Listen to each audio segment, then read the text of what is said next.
नाज़रीन, पाकिस्तान और चीन की फ़ौजों ने एक बड़ा फ़ैसला किया है, और वो क्या बड़ा फ़ैसला है। और दूसरा कि ऑपरेशन संदूर, जिसको अब ऑपरेशन तंदूर कहना शुरू कर दिया लोगों ने, उसमें उसकी वजह से भारत के अंदर भूचाल हैं, ज़लज़ले के झटके हैं।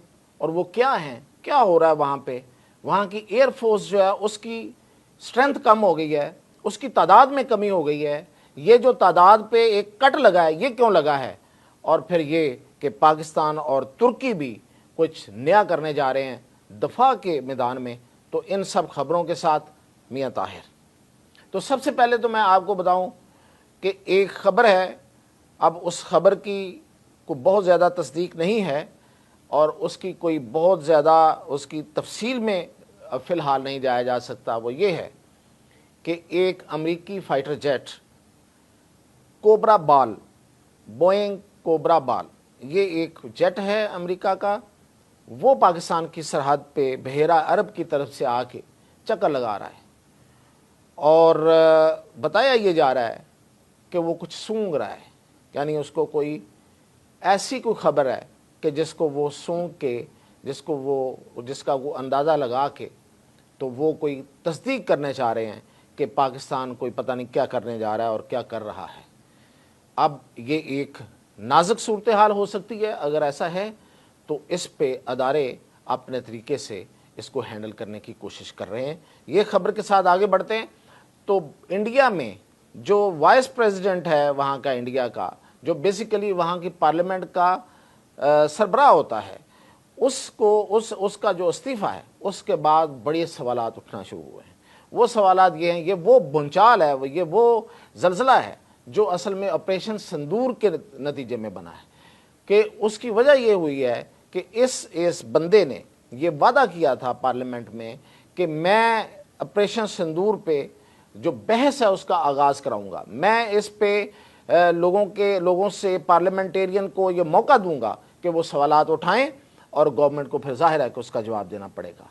अब चूंकि सवालात इतने हैं और कंफर्मेशंस इतनी हैं, जो लोगों के सवाल हैं वो इतने तीखे हैं कि इंटरनेशनल मीडिया एक से बढ़कर एक, सारे जो बड़े मौकर मीडिया है, जो मोतबर मीडिया है, वो सारे का सारा रिपोर्ट कर रहा है। और अब आगे उस पर मोहर सब्त कर दी ट्रंप ने, जब उसने कहा कि 5 तैयारे गिरे हैं, तो उस पर फिर भारत के अंदर एक जलजला बर्पा हुआ है और लोग सवालात पे सवालात उठा रहे हैं। और लोग ये कह रहे हैं कि मोदी जो है और मोदी की हुकूमत जो है वो सच क्यों नहीं बोल रही, वो आवाम को सच क्यों नहीं बता रही कि ऑपरेशन सिंदूर एक नाकामी थी, एक बहुत बड़ी नाकामी थी, एक शिकस्त थी, एक ऐसी शिकस्त थी जिसने जो भारत ने कभी शायद नहीं देखी। कि 2 दिन तक उसकी जो एयर फोर्स है वो ज़मीन बोस रही, वो उठ नहीं सकी, उनके तैयारे उड़ नहीं पा रहे थे। और जो उनके तैयारे गिराए गए वो पाकिस्तान ने गिराए। और फिर ये कि उनकी बेसिस पे जिस तरीके से हमले हुए कि एक एक बेस को उड़ाया उन्होंने, और एक एक उनके फौजी हेडक्वार्टर को जहाँ चाहा वहाँ उड़ाया। और यही नहीं बल्कि आधे इंडिया को क्रिपल डाउन कर दिया, उसको पैरालाइज कर दिया साइबर हमलों के ज़रिए। तो ये हैं सवालात। अब इन सवालात का जवाब कहाँ से देंगे वो, उनके पास कोई जवाब नहीं है।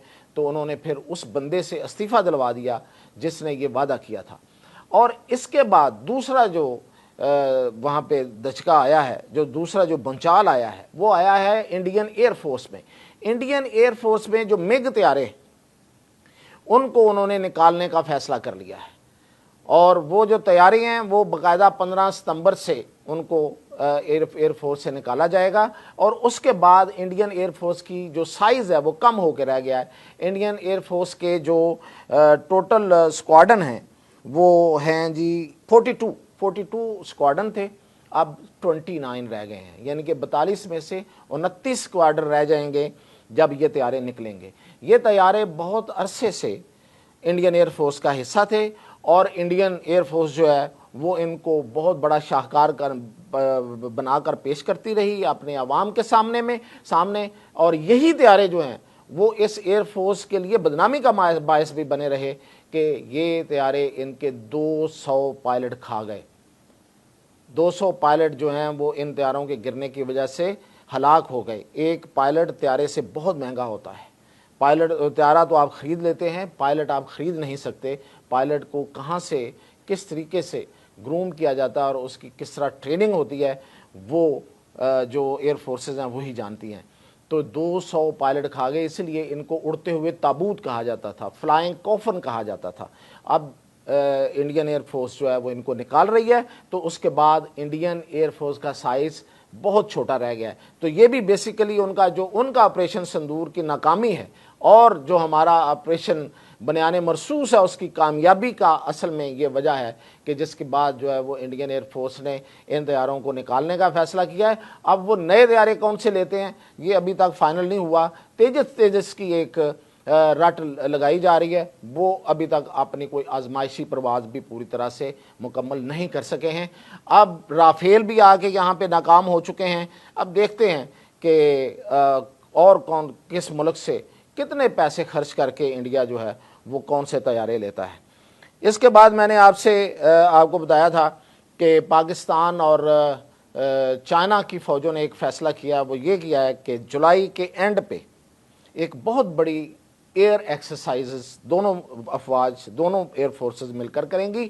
اور وہ صرف ایئر فورسز نہیں ہوں گی، اس میں سارے کا سارا سسٹم جو ہے انٹیگریٹڈ ہوگا، اور وہ ایک بڑی ایکسرسائز کی جا رہی ہے پاکستان اور انڈیا کے بارڈر پر بھی، اور deep into the Gilgit Baltistan اور سارے لداخ اور ان پورے ایریے پہ یہ ایک بڑی ایکسرسائز ہوگی.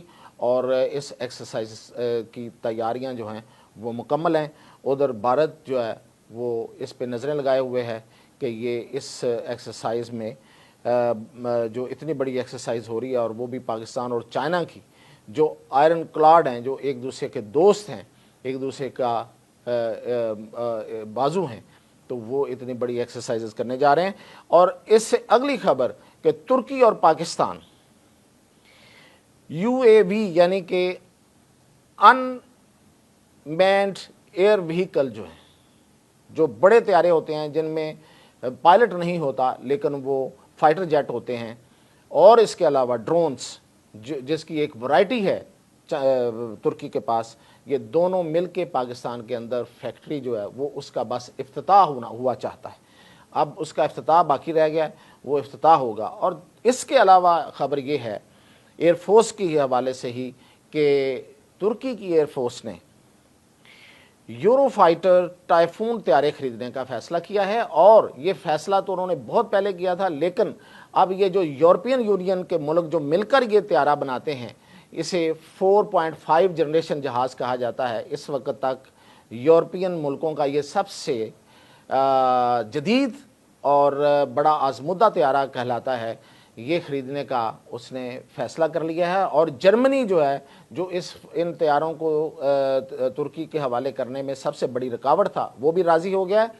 اور آج طیب اردوان کی UK کے پرائم منسٹر سے بھی بات ہوئی ہے.